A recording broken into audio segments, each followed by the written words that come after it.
Au nom de Jésus. Seigneur, je me recommande encore à ta grâce. Je compte sur toi, ô Seigneur. Sois mon appui, celui qui me fortifie, celui en qui je m'affermis, celui en qui je vais puiser toutes les capacités, toute la force et tout ce qui est utile pour annoncer ta parole. Fais-moi grâce, Seigneur, de ne pas me détourner dans mon langage de ta parole, Seigneur. Et s'il arrivait que ma langue flanche, fais-moi grâce de m'en rendre compte et de rectifier tout de suite.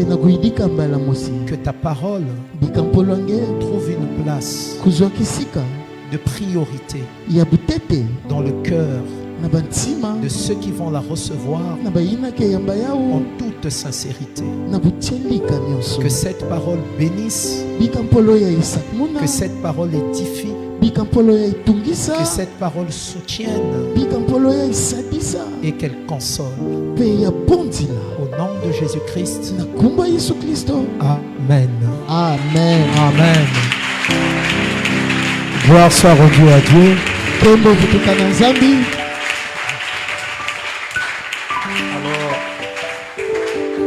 si cela n'a pas été fait, quand j'ai pris la parole, je vous salue au nom du Seigneur et que sa grâce soit avec vous. Alors nous prenons notre texte. L'exhortation est en train de progresser.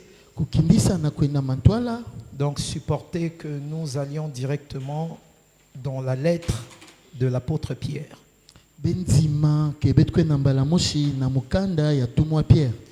1 Pierre chapitre 1 verset 7. Je lis au nom du Seigneur. Amen. Afin que l'épreuve de votre foi, plus précieuse que l'or périssable, qui cependant est éprouvé par le feu, ait pour résultat la louange, la gloire et l'honneur lorsque Jésus-Christ apparaîtra. Amen. Amen. Alors tu peux t'asseoir. Il y a des bien-aimés. Mercredi, on m'avait dit qu'ils n'étaient pas en bonne santé. Et je suis dans la joie de les voir ce soir. Amen. Amen. Alors, nous sommes en train de parler du but de l'épreuve. Et dans cette partie de l'exhortation, nous avons démontré que l'épreuve a un but. C'est-à-dire que Dieu a un dessein, il a une volonté qu'il poursuit en envoyant l'épreuve. Donc l'épreuve ne vient pas au hasard dans la vie d'un enfant de Dieu. L'épreuve ne vient pas sans raison. Il y a un but derrière l'épreuve. Maintenant, le Seigneur nous dit que quand il apparaîtra, même si ce n'est plus l'espérance de beaucoup de chrétiens de ce siècle, mais un véritable disciple du Seigneur, depuis le premier jour où il entend l'évangile, il commence à espérer voir le Seigneur Jésus.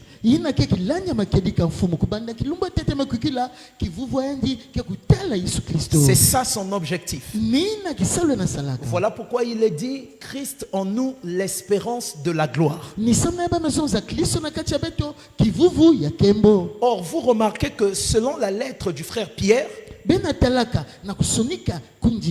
dit à la fin de l'épreuve, il y aura la gloire, l'honneur et la louange quand Christ apparaîtra. Donc Dieu peut nous glorifier sur cette terre. Mais la vraie glorification, c'est quand il apparaîtra. Amen, Église. Amen. Parce que nous serons conformes à lui. Mais entre-temps, pendant le temps d'épreuve, Dieu est en train en réalité de nous parfaire. Pour que nous n'échappions pas ou pour que nous ne manquions pas à cette gloire à venir. Souvenez-vous de ce que l'apôtre Paul nous a dit. Les légères afflictions du temps présent ne sauraient être comparées à la gloire à venir qui sera manifestée pour nous. Donc il n'y a pas de gloire sans épreuve. Je parle d'abord de la gloire ultime. Parce qu'on a tellement déformé l'évangile. Vous entendez même des gens dire la gloire de la première maison sera, la gloire de la seconde maison sera plus grande que celle de la première. Donc avant, Dieu t'avait donné un RAV4 ou une RAV4. Mais la prochaine fois, ça sera une Prado. Parce que la gloire de la seconde sera plus grande que celle de la première. Est-ce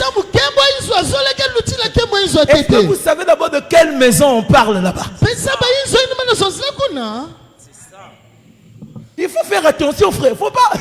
Faut pas ramasser des versets à la volée et puis bâtir des doctrines dessus. En réalité, la gloire de l'église à laquelle l'église est appelée est supérieure à la gloire d'Israël terrestre. Parce que eux, en dehors de ceux qui se sont convertis, ils ne prendront pas part à la gloire que nous attendons. Et maintenant aussi, Israël dans sa restauration sera plus glorieux qu'Israël davidique. Il faut faire attention. La vraie gloire, c'est quand Christ paraîtra. Mais Dieu utilise l'épreuve pour nous parfaire. Pour voir si véritablement nous lui sommes intègres.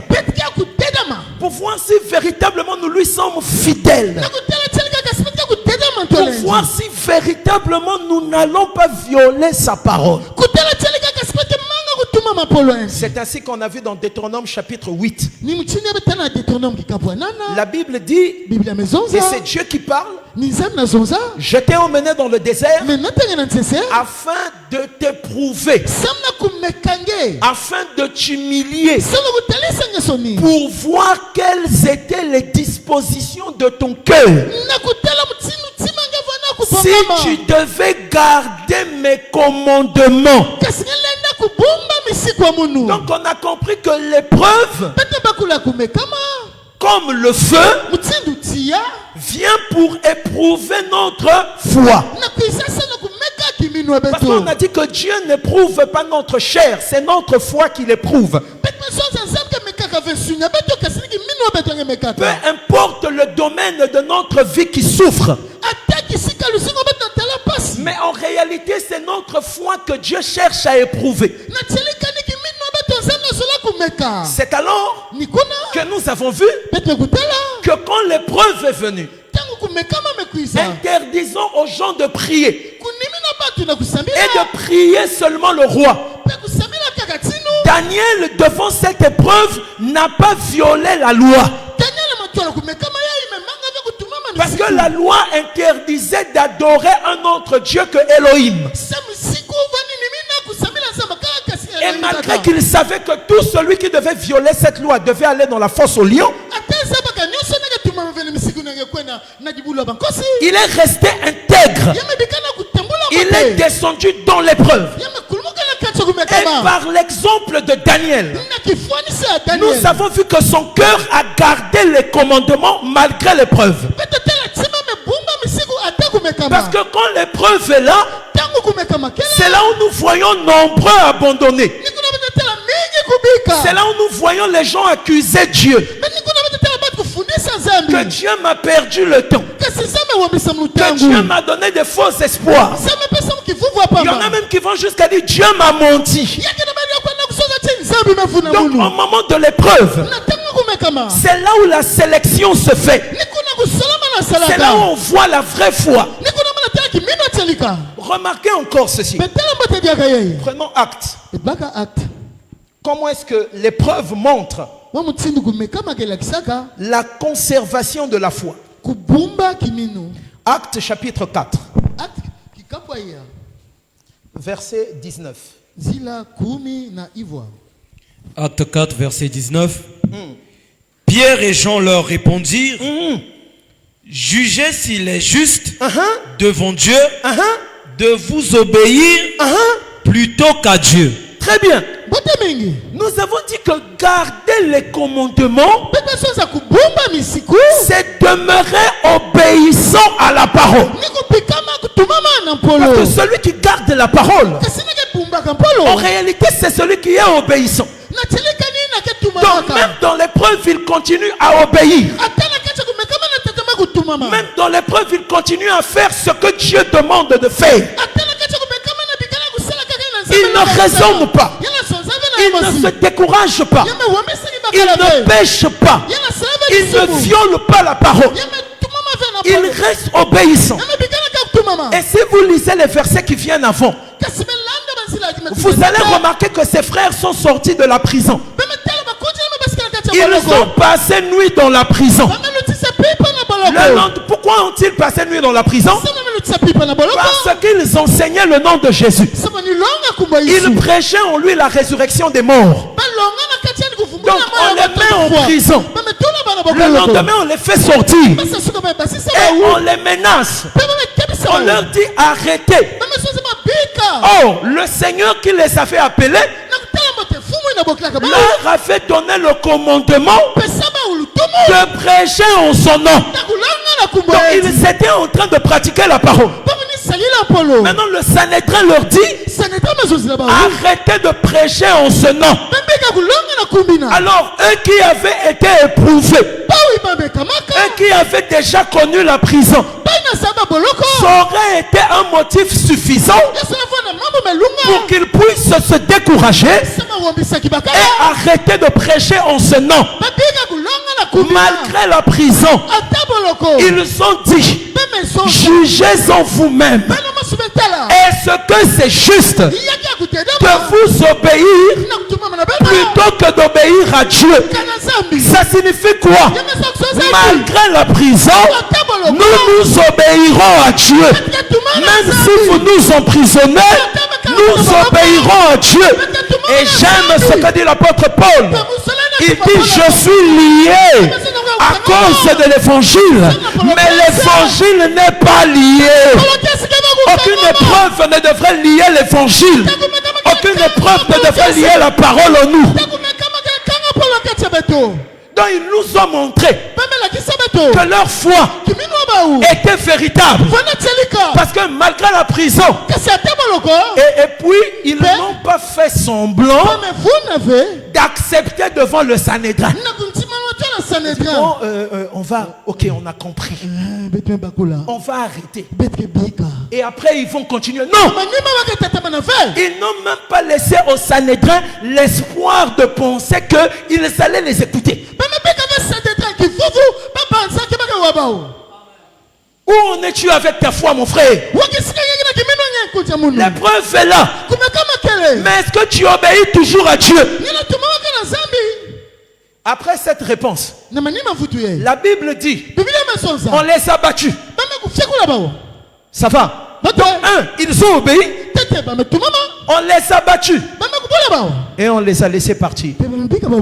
Donc vous voyez que ils ont quitté la prison. Ils sont passés au cou. Dans le même espace de temps. Ce n'est pas qu'ils ont fait la prison et 2 ans après ils ont été frappés. Non. Dieu a allumé un feu au milieu d'eux qui les a, comprenez mon langage, brûlé la nuit. Il a fait comme si ça s'est éteint et le feu s'est encore allumé. On les a frappés de coups. Les apôtres partent. Ils vont prier. Au lieu de se lamenter, ils vont prier. Mais regardez les chrétiens d'aujourd'hui.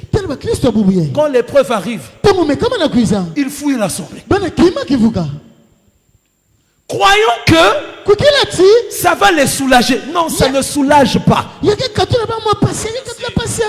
C'est Jésus qui soulage. Dans l'épreuve, il n'y a que lui qui soulage. Ils vont prier. Je me suis dit, Seigneur, mais ces gens-là étaient comment? Regardez leur prière. Prends le verset et tu entends des frères dire, j'ai la foi des apôtres.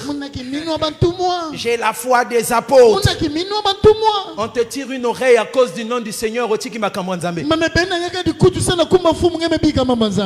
prends le verset 29. Verset 29. Écoute. Quoi? Et maintenant, Seigneur. Là, ils sont en train de prier. Après qu'on les ait relâchés. D'ailleurs, on avait déjà vu ça. Ils étaient heureux d'avoir été frappés à cause du Seigneur. Ils vont maintenant prier. Ils expliquent à Dieu, Seigneur, regarde ce qui est en train de se passer. Il y a une tribulation qui est là. Mais nous te demandons une chose. Et qu'est-ce qu'ils demandaient? Alléluia. Amen. Vois leurs menaces. Seigneur, regarde leurs menaces. Et donne à tes serviteurs. Il dit, regarde leurs menaces. La menace est là. Cette menace peut nous effrayer. Mais nous te demandons de donner à tes serviteurs. Donc malgré la menace, on reste tes serviteurs.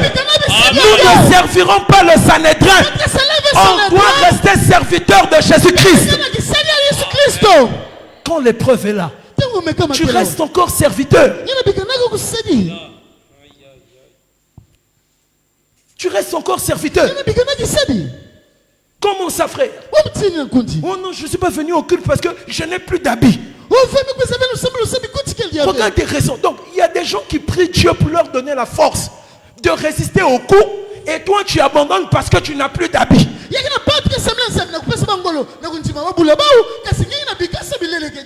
Mon vieux, ça est l'âge. Et tu te comportes comme ça, tu es un vieux dans la foi. Non, mon vélo ne marche pas. Non, je ne peux pas venir au culte. Quoi? Seigneur Jésus, quelle est cette foi? Donne à tes serviteurs de faire quoi? D'annoncer ta parole. D'annoncer ta... Pourtant, Babeti Bango, Ponamateya. En termes simples, c'est comme s'ils disent à Dieu, rends-nous têtus. Et donne-nous, Seigneur, d'annoncer ta parole. Oui, avec une pleine assurance. Avec une pleine assurance. Seigneur, qu'on n'ait pas peur.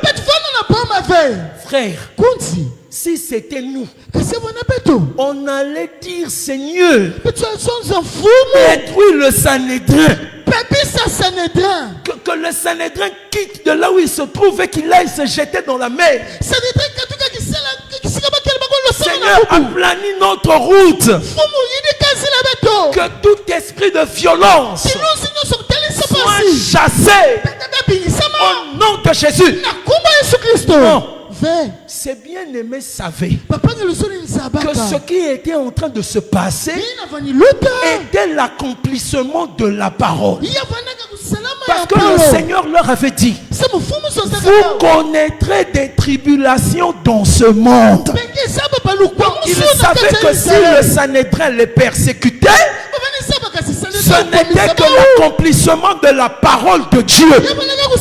Et comme il ne pouvait pas empêcher à la parole de s'accomplir, Seigneur, nous ne voulons pas avoir peur. Donne-nous l'assurance pour que nous continuions à annoncer ta parole.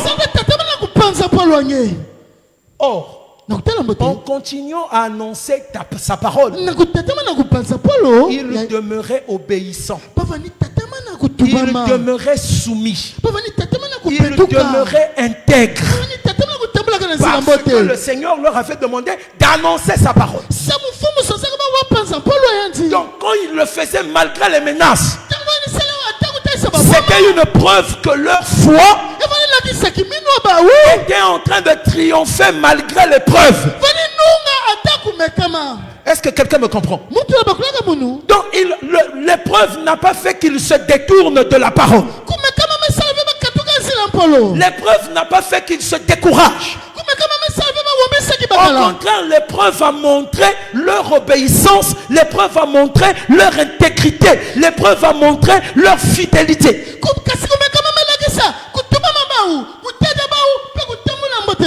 Combien sont-ils fidèles? Combien?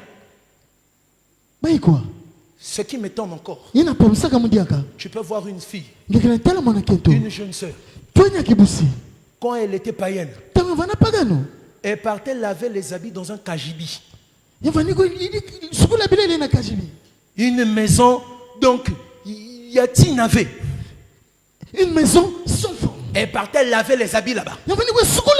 Elle s'allongeait avec son copain sur une mousse de 2 cm d'épaisseur. Et elle était pleine d'espérance que ça va aller. Les sœurs insultent, les amis insultent. Elle est fidèle à cet amour-là. Mais quand elle vient dans le Seigneur, 1 an après, elle commence à donner des délais à Dieu. Je n'arrive plus. Alors que pendant 7 ans, elle préparait le haricot dans un kajibi. Waouh! Donc elle accepte la souffrance copinale. Mais la souffrance de Christ, elle abandonne. Ne faites pas ça. Amen, Église. Amen. Le Seigneur te fait souffrir avant de te fatiguer. Je vais te dire, mais avec Vivien, c'était comment?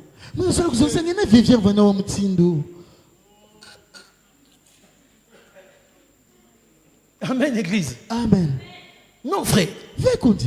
Les souffrances ne viennent pas au hasard. Ça vient montrer qui est obéissant. Dieu fait un peuple obéissant. Alors pourquoi vous serez épargnés? Non, vous ne serez pas épargnés. Parce que Israël nous avait déjà montré que ce ne sont pas tous ceux qui étaient sortis de l'Égypte qui étaient entrés à Canaan. Vous voyez ça? Dans le désert, il y avait des gens qui tombaient. Donc l'épreuve là a permis de sélectionner qui était digne d'entrer et qui ne l'était pas. S'ils étaient partis directement, les rebelles allaient entrer. Le Seigneur a épreuve. C'est ça, non? C'est le cep qui sépare les amis. Hein? Ceux qui restent au primaire et ceux qui entrent en 6e. Voilà pourquoi la Bible compare l'épreuve au feu. D'accord? On dit l'or, bien qu'il est périssable, il passe par le feu. Mais on dit la foi est plus précieuse que quoi? Que l'or. Si l'or, bien qu'étant pur, est éprouvé par le feu, à combien plus forte raison la foi qui est plus précieuse que l'or? Donc, dans le naturel, qu'est-ce qui se passe? L'or, c'est un métal précieux. Et c'est un métal qui est solide. L'or est rigide. Si tu prends même un anneau d'or, bague, tu essaies de donner une forme, tu ne pourras pas. Tu peux pas. C'est tellement dur. C'est tellement rigide. Alors, qu'est-ce qu'il faut? Il faut le feu. Tu vois, quand le feu vient, l'or passe par le feu.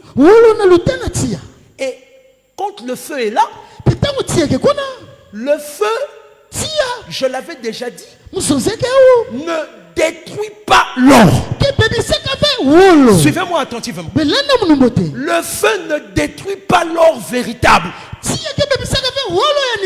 C'est-à-dire, le feu va brûler l'or, mais l'or ne sera pas détruit. D'accord?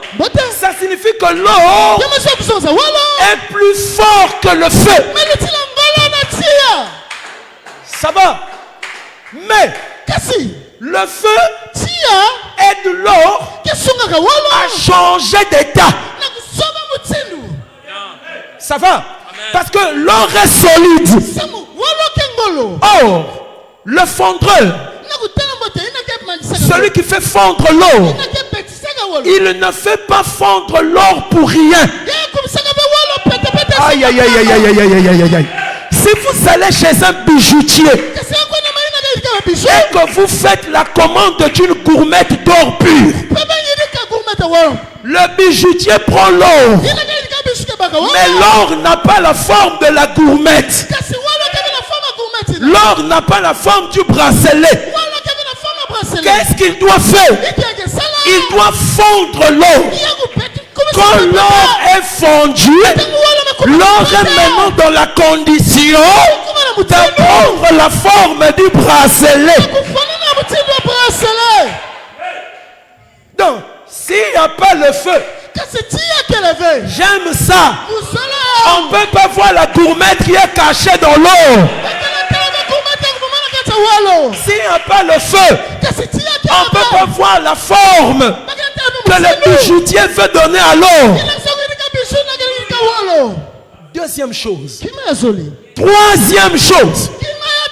Si vous demandez au fondeur, ils vont vous expliquer que quand l'or est brûlé par le feu, les impuretés montent à la surface, de telle sorte qu'on peut les enlever afin que l'or soit pur. Donc la pensée de Pierre là était très profonde. Or le feu, c'est l'épreuve. Sans l'épreuve, Dieu ne peut pas nous modifier. Oh, nous avons besoin de modification. Parce que qu'il me soit permis de vous dire, frère, que quand tu reçois la foi, tu n'es pas parfait. Tu peux recevoir la foi, mais tu mens encore beaucoup. C'est-à-dire chacun d'entre nous, quand nous recevons la foi là vient au milieu des faiblesses. Et de beaucoup de faiblesses. Il n'y a personne qui, dès qu'il croit, il devient parfait. Non, il n'y en a pas. Même le frère Pierre, après des années de ministère, l'hypocrisie ne l'avait pas encore quitté.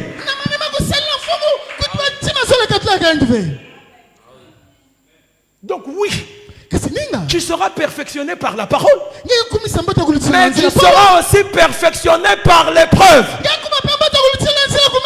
Et je vais te dire qu'il n'y aura pas qu'une seule épreuve, il y aura diverses épreuves. Donc, quand le feu fait fondre l'or, en réalité le feu brise l'or. Cac, cac, liquide. Et là le fondeur dit ok, je vais faire un chandelier. Il l'affine.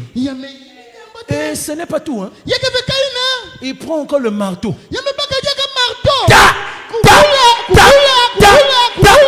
Pour que ce soit bien taillé.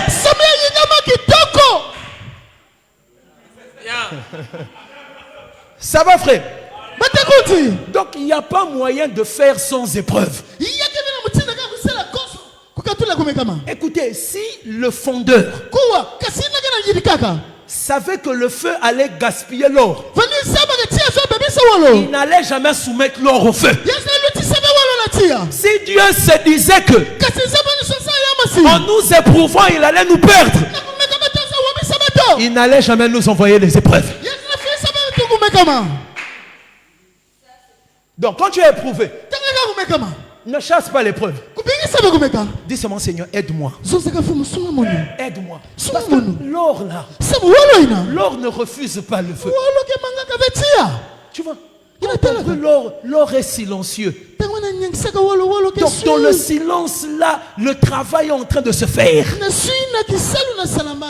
Dieu nous avait montré ça dans l'ombre. Regarde. Revenons dans Deutéronome. Hé frère, tu es très orgueilleux et tu veux recevoir la gloire, l'honneur et la louange quand Christ paraîtra. Dieu doit briser les épaules là. Il faut accepter le creuset. Le creuset, c'est le récipient dans lequel on fait fondre le métal.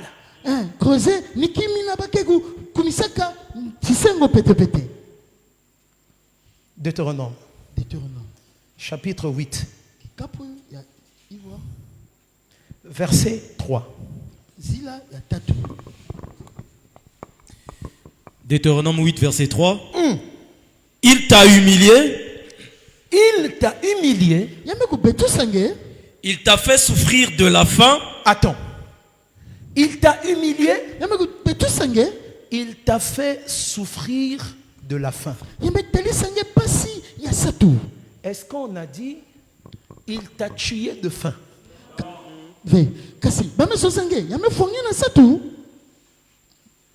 C'est pas la même chose, hein?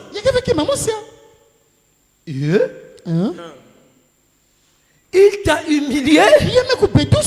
Il t'a fait souffrir de la faim. Oh, la souffrance là, c'est le feu. D'accord. Il dit, il t'a fait souffrir. Donc, il a fait en sorte que tu aies faim. Mais je n'ai pas vu là où Israël est mort de faim. Oh, est-ce que quelqu'un me comprend ce soir? Israël a souffert de la faim, mais Israël n'est pas mort de faim. Le feu ne peut pas détruire l'or, mais l'or passera par le feu.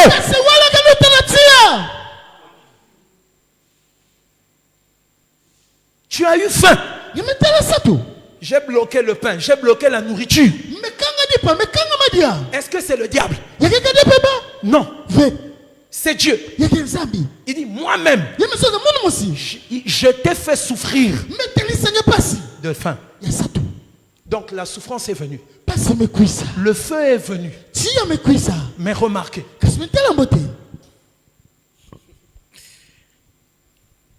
il t'a donné du pain Ah, il t'a fait souffrir de la faim. Tu as eu faim. Et après, il t'a donné du pain. C'est lui qui allume le feu. Et c'est lui qui l'éteint. Quelqu'un me comprend? Il y a des choses que Dieu verrouille parce qu'il veut nous éprouver. Il y a des prières que Dieu, ou encore il y a des prières dont Dieu retarde l'exaucement. Parce qu'il y a quelque chose en toi qui doit d'abord tomber. Frère, non Seigneur, donne-moi des milliards. Alors que quand tu as 100 000, tu deviens impoli. Quel est le Dieu qui va te donner des milliards? Quand tu as 30 000 dans la poche, tu ne peux pas t'agenouiller pour adorer. Parce que les 30 000 là te donnent de la confiance. Et tu dis à Dieu, Seigneur, donne-moi 20 millions. Et? Mais là, tu viendras même plus pour adorer. Tu vas adorer dans ton salon avec les jambes croisées sur la tablette. Oh, alléluia. Oh, alléluia. Moi, je suis le culte à la télé. Hein. D'ailleurs, quel est le verset qui dit que ne pas aller au culte, c'est un péché? Si tu ne sais pas ça, c'est un péché. C'est un péché. Ok? Les apôtres nous ont dit quoi? De les imiter, non? Hein? Quand on dit que le peuple persévérait dans l'enseignement des apôtres, ça veut dire quoi? Que eux, ils étaient absents. Ça veut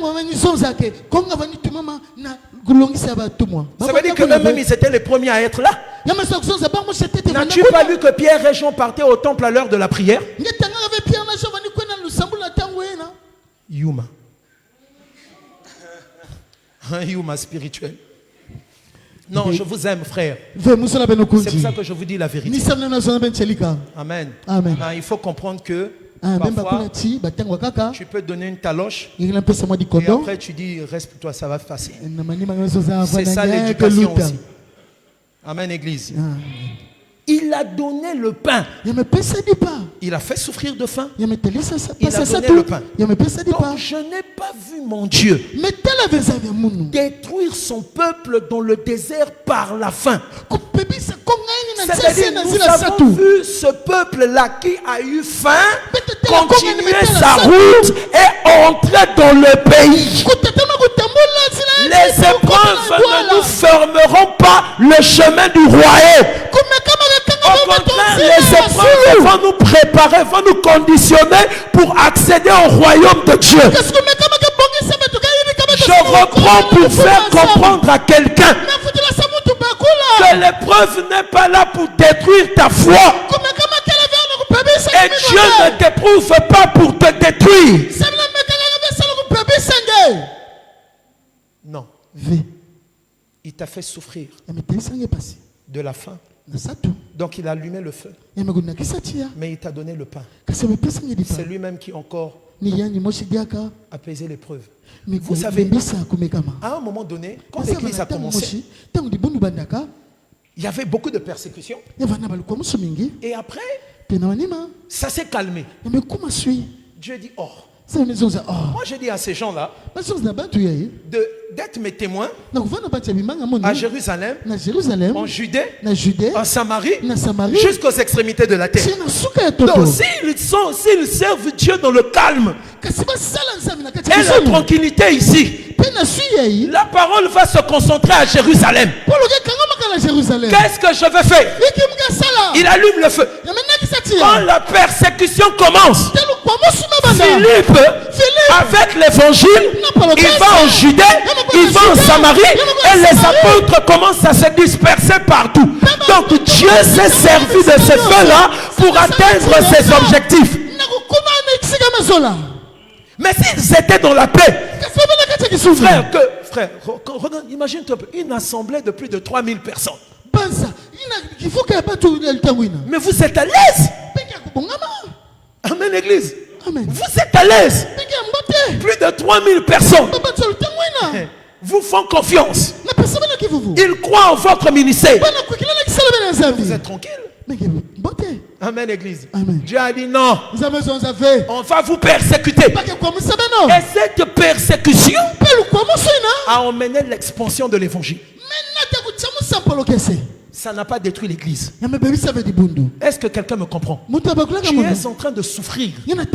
Tu passes par une épreuve. Je vais te dire ce soir que cette épreuve ne te tuera pas. Quelqu'un me comprend?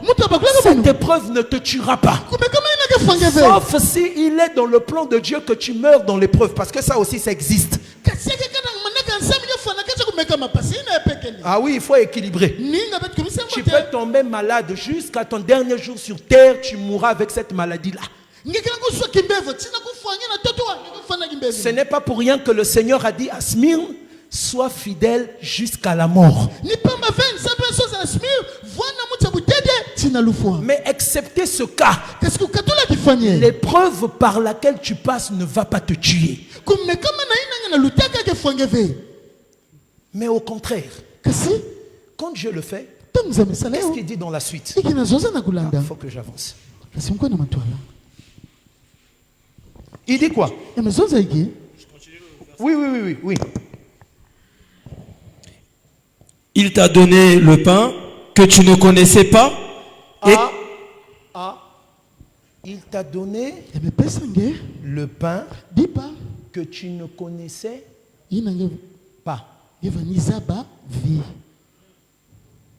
Ok, hein? Continue. Et que n'avaient pas connu tes pères. Même tes pères n'avaient pas connu ça. Afin de t'apprendre. Parce que celui qui reçoit la connaissance, c'est un apprenti. Il apprend. Makamboyo. Oui. Que l'homme ne vit pas de pain seulement, mais que l'homme vit de tout ce qui sort de la bouche de l'Éternel. Ok. C'est bon. Je comprends que l'épreuve, c'est aussi une école, c'est aussi une leçon. C'est-à-dire que Dieu se sert de l'épreuve pour nous enseigner. Autrement dit, il y a des connaissances que nous avons des attributs de Dieu que dans l'épreuve. Il y a des leçons que nous ne pouvons apprendre de Dieu que dans l'épreuve. C'est-à-dire quoi? Parce qu'il n'y a pas de connaissance sans révélation.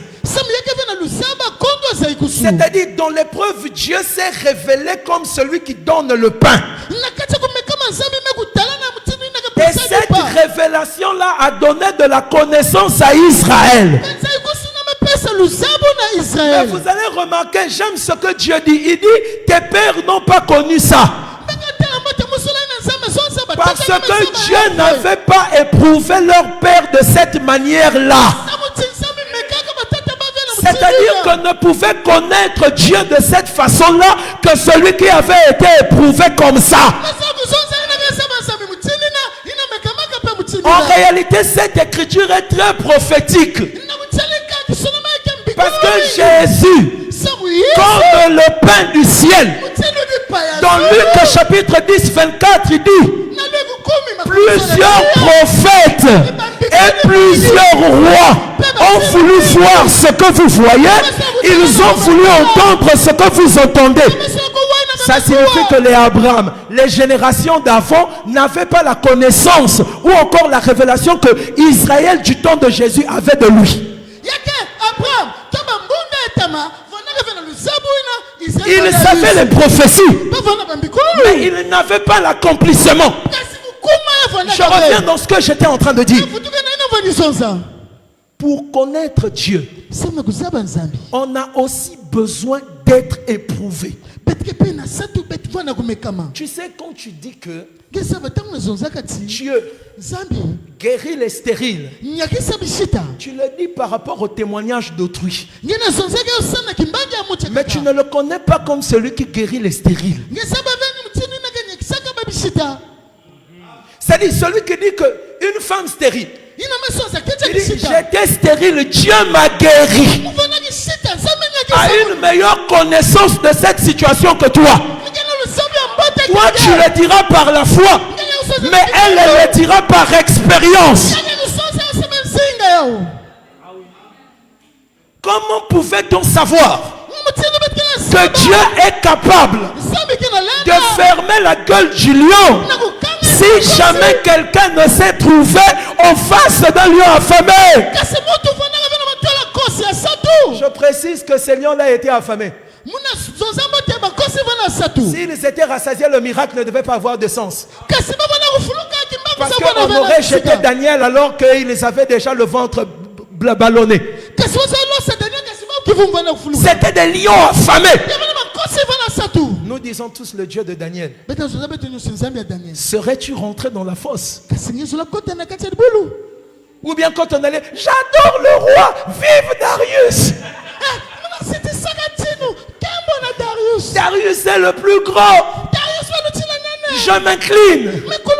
Ou bien tu devais garder la foi.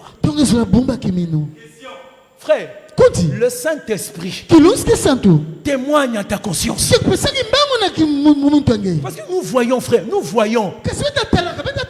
Petite épreuve. Petite épreuve. Donc, quand il vit une épreuve, toute l'assemblée doit être au courant que ce frère-là, ça ne va pas.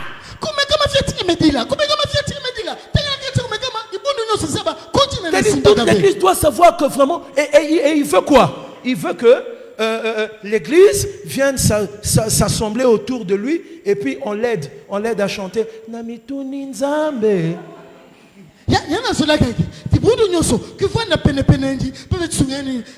là, il suffit que les gens soient concentrés sur autre chose. Le frère ira jusqu'à dire que les gens n'ont pas l'amour. Donc il veut que son épreuve soit l'épreuve de toute l'assemblée.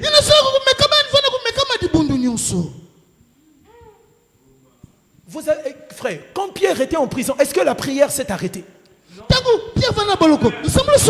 L'église s'est dit, bon, nous aussi allons en prison là-bas. Comme vous avez emprisonné Pierre, emprisonnez-nous. Alors je vais trouver le biban. Donc comme toi tu es au chômage, tu veux que tous nous on devienne des chômeurs pour te soutenir. Comme tu es intercesseur, ça ne va pas chez toi. Tu veux qu'on arrête l'intercession jusqu'à ce que tu auras l'argent.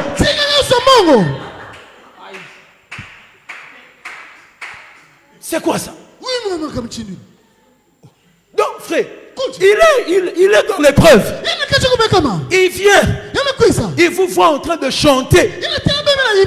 Il vous êtes dans la joie.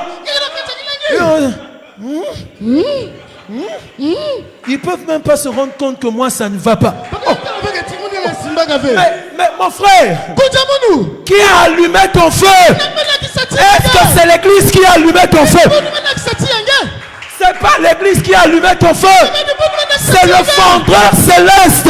C'est lui qui a allumé ton feu. Il faut traiter avec lui.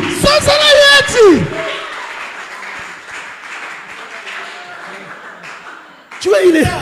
Non, fais que Dieu nous aide.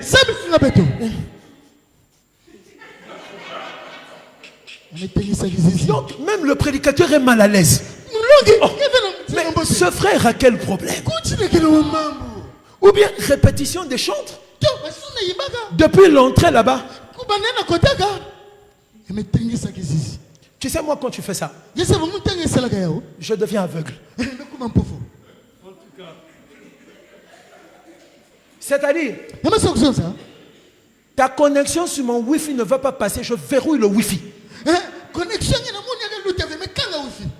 Jusqu'à ce que toi-même tu comme un enfant de Dieu. Ah, je suis en train de vivre une épreuve, vraiment soutenez-moi dans la prière. On va te soutenir.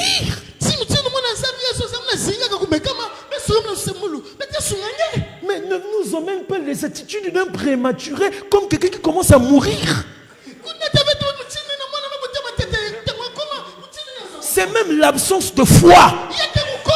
En fait, il vous dit que c'est vous qui avez la solution à son problème. Or, l'homme ne peut pas avoir la solution à ton problème. C'est Dieu qui a la solution à ton problème.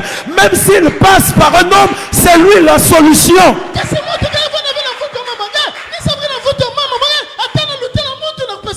On avait lu l'écriture, non? Qui a dit à ce paralytique, lève-toi et marche?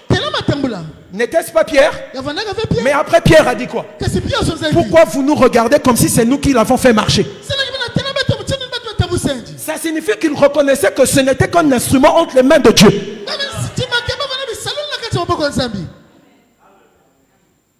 L'épreuve. Dieu se révèle dans l'épreuve. Frère, l'épreuve vous emmènera à avoir une connaissance de Dieu qui ne s'apprend pas en théorie.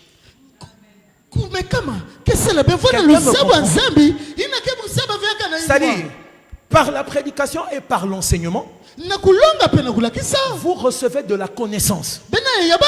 Mais il y a une connaissance.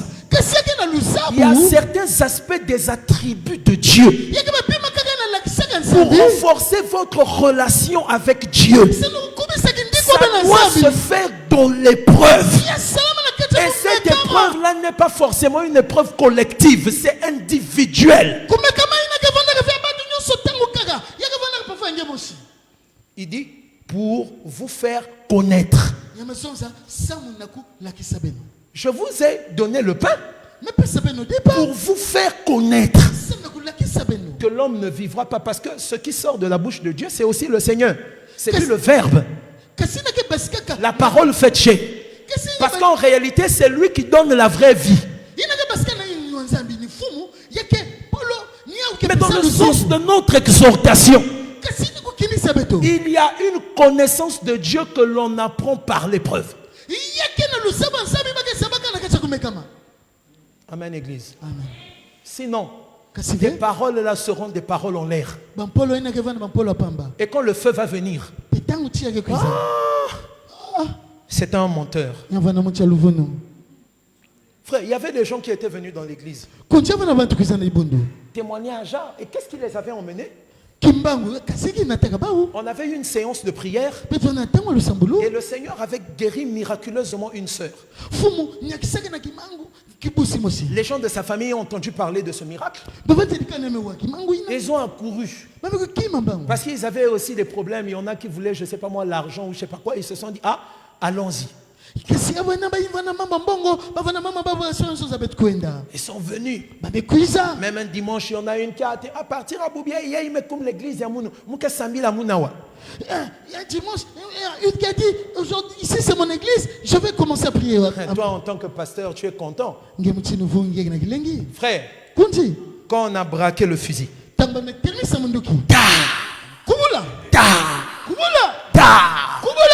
toute la famille est partie. Et quand je vois, au lieu de voir l'amélioration, il se sent empiré. Tu crois que si tu laisses Dieu, tu vas t'en sortir? Frère, un feu que Dieu a allumé, toi tu vas éteindre ça par des moyens humains. Mais tu es un plaisantin. Frère, avec Dieu, non? Il n'y a pas les histoires de... Avec Dieu, on ne passe pas avec 9,75.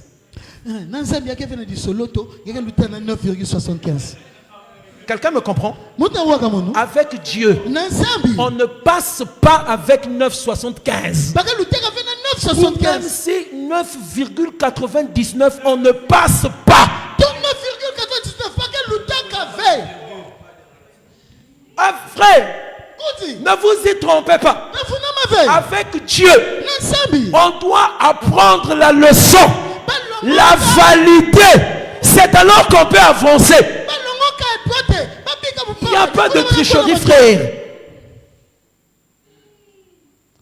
C'est-à-dire, quand tu es dans une épreuve et que tu veux aider Dieu Dieu n'a pas besoin d'aide.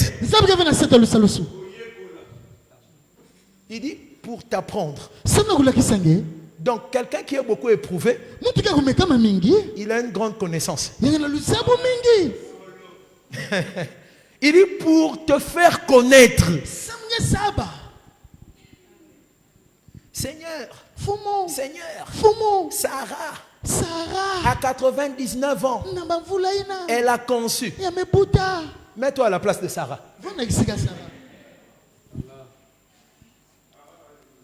Mets-toi à la place de Sarah. 42 ans seulement. Seulement 42 ans. Il faut écouter les prières. Seigneur, tu m'as abandonné. Seigneur, ça c'est la honte. Seigneur, on a donné la dot. Ma belle famille va dire quoi? Mais quand il est question de Sarah, et puis d'exhorter les autres, surtout cette partie-là.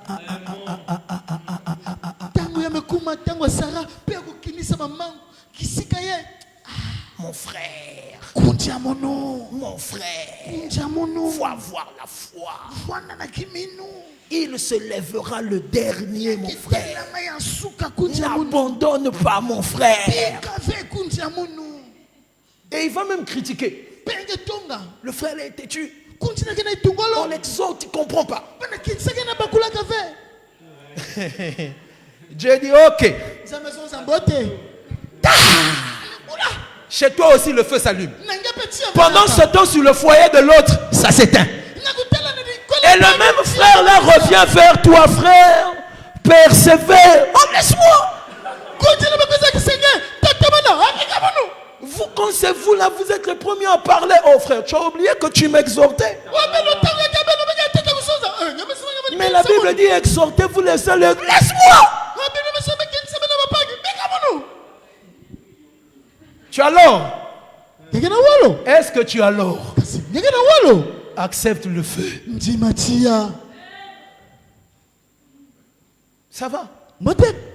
Dans le livre du prophète Ésaïe, j'aime beaucoup ça. Le fondeur, l'Éternel, il dit à son peuple, si tu marches dans le feu, je serai avec toi. Les flammes ne te consumeront pas. Si tu marches dans la mer, je serai avec toi. Les flots ne t'avaleront pas. Donc, le feu, je ne peux pas l'éviter. Mais le problème, c'est quand le feu est là. Qui est avec moi? La mer, je ne peux pas l'éviter. Mais quand les eaux sont là, qui est avec moi? Si c'est le Seigneur qui est avec moi, alors l'épreuve ne me fera rien. Mais l'épreuve m'enseignera. Voilà pourquoi quand tu passes par des moments difficiles, quand tu es conscient que le Seigneur est en train de t'éprouver, commence aussi à demander à Dieu, qu'est-ce que tu veux m'enseigner? Commence à demander à Dieu, Seigneur, quel cours je veux apprendre? Qu'est-ce qu'il faut que je comprenne? Seigneur, tout semblait aller si bien. Mais pourquoi il y a cette épreuve? Qu'est-ce que tu veux m'enseigner? Il ne faut pas être pressé. Non. Qu'est-ce que Dieu veut t'apprendre? Amen, Église. Amen. Qu'est-ce que Dieu veut t'apprendre? Ma sœur, quelquefois, aucun frère ne se pointe. Parce que Dieu sait que dans l'état où tu es, tu ne seras pas une bénédiction pour un frère de l'église.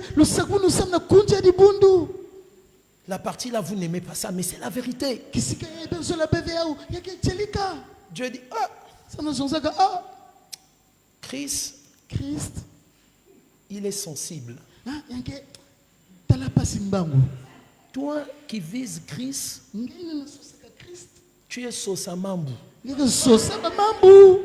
Donc si je permets ça, vous allez vous détruire. Donc toi, reste d'abord comme ça. C'est pour ça que moi, j'ai toujours dit aux sœurs, c'est-à-dire, la période où vous êtes célibataire, priez Dieu pour une chose, qu'il vous donne qu'il vous donne des vertus. Que Dieu travaille votre caractère. Parce que la femme, elle est naturellement rebelle. C'est lié à la nature de la femme de chercher à se comparer à l'homme. Donc, une femme brute n'est pas une bénédiction. Mais toi, tu es là trop brute. Seigneur, il est où? Seigneur, où est mon Isaac? Il est où? Moi, je suis Rebecca ici. Nazo Zela.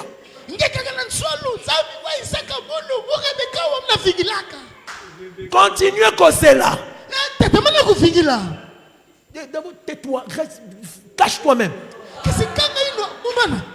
Cache-toi. C'est pas normal que dans l'assemblée, tout le monde sache que telle soeur, son cœur chauffe, elle veut se marier. Mais c'est un piège. C'est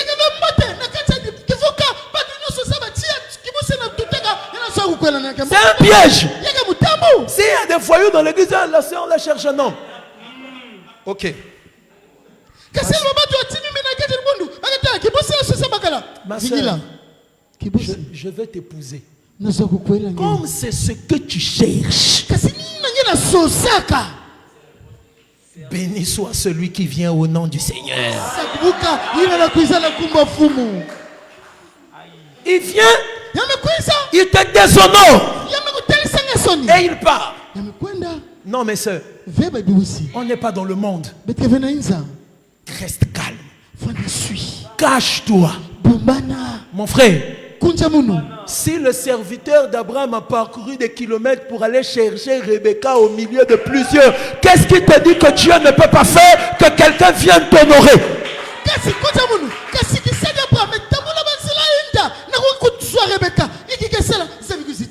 Donc pendant ce temps-là, au lieu non, on organise des ateliers ici. Toi, tu ne viens pas. Le jour où les sœurs se rassemblent ici pour apprendre des choses, tu es là avec ton gros téléphone en train de scroller. Et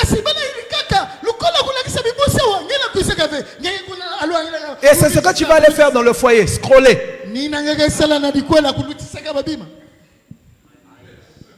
Aujourd'hui, je veux manger le poisson frit.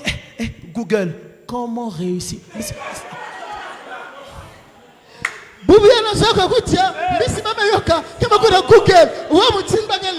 Les frères qui sont aussi pressés, qui ne cherchent pas la direction de Dieu. Tu entends des frères, moi dès que j'ai un salaire, 6 mois c'est trop, je choisis déjà.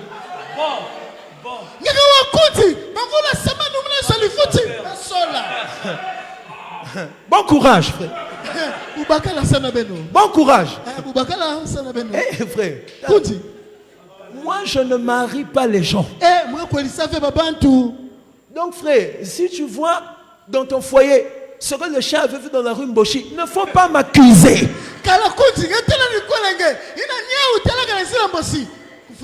Bon, on n'a jamais su c'est quoi aussi. Acclame le Seigneur.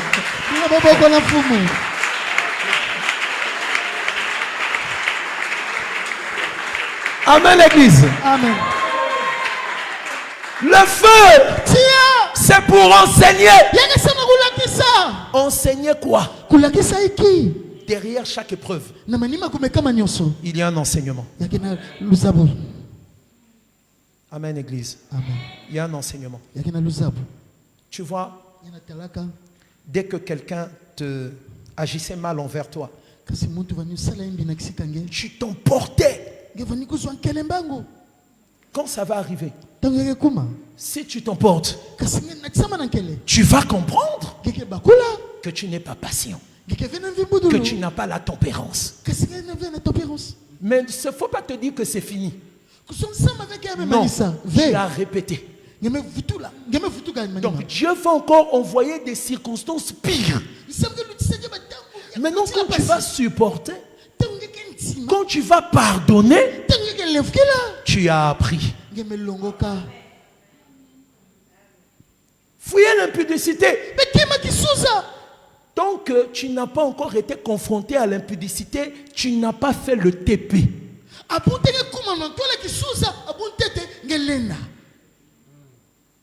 Tu vois ça? Tu n'as pas fait le TP. Mais quand on commence à te chercher, c'est là maintenant où tu dois faire le TP. Ah, fouiller l'impudicité, tu fouilles.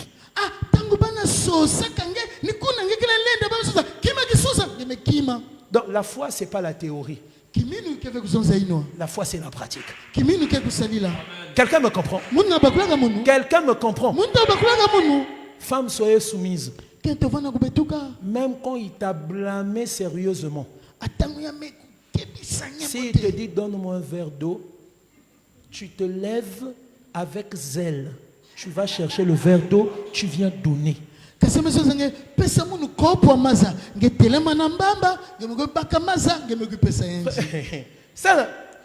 les gens peuvent fuir l'église.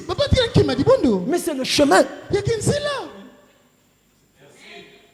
Frère, ta femme t'énerve à la veille de la fin du mois. Quand l'argent tombe, énervé ou pas, tu donnes l'argent du marché, tu donnes son argent de poche. Il n'y a pas dit non, comme tu as mal fait, je ne donne pas l'argent de poche. Tu es prêt? Tu es prêt, Namakamboy? Dans votre famille, quand ton frère mange ton morceau de pain, c'est la guerre mondiale. Et tu es pressé d'aller chercher une femme.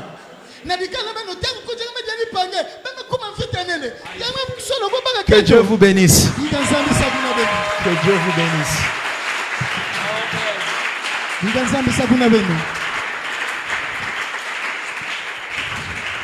Amen.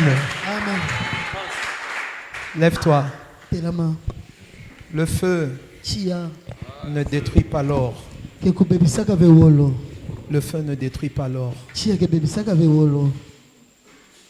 Ce soir, le Seigneur, par son esprit, présent au milieu de nous et qui connaît les cœurs, t'a encore parlé. Il t'a instruit. Il t'a édifié ce soir. Lui qui connaît ta vie. Lui qui veut que ta foi progresse. Lui qui veut que tu sois parfait. Car il est dit, soyez parfaits comme votre Père céleste est parfait. Et le chemin de la perfection mène aussi aux épreuves. Le chemin de la perfection mène aussi au feu. Non, c'est pas parce que le Seigneur ne nous aime pas. C'est pas parce que le Seigneur n'est pas pressé de nous voir heureux, de nous voir consolés, de nous voir joyeux. Mais c'est un Dieu qui ne se trompe pas. C'est un Dieu qui travaille selon son temps, selon sa volonté. Ce soir, je veux que tu élèves ta voix, que tu dises à Dieu, Seigneur, je ne veux plus avoir peur. Je ne veux plus avoir peur. Parce que j'ai compris que l'épreuve n'est pas là pour me détruire. Seigneur, la situation que je vis n'est pas là pour me détruire. Fais-moi grâce de comprendre cela. Fais-moi grâce de ne plus avoir peur. Fais-moi grâce de ne plus paniquer. Au nom de Jésus, est-ce que tu peux demander ça à Dieu? Il te fera grâce. Tu changeras ta manière de voir. Tu changeras ta manière de réagir. Quand l'épreuve sera là, parle à ton Dieu ce soir. Parle-lui ce soir. Dis-lui de te faire grâce. Dis-lui, Seigneur, fais-moi grâce. Je ne veux plus trembler devant l'épreuve, Seigneur. Je ne veux plus paniquer devant l'épreuve, Seigneur. Je ne veux plus être apeuré devant l'épreuve, Seigneur. Je ne veux plus me décourager devant l'épreuve, Seigneur. Oh, parle à Dieu ce soir. Parle-lui ce soir. Au nom de Jésus, il veut que sa parole soit vie en toi.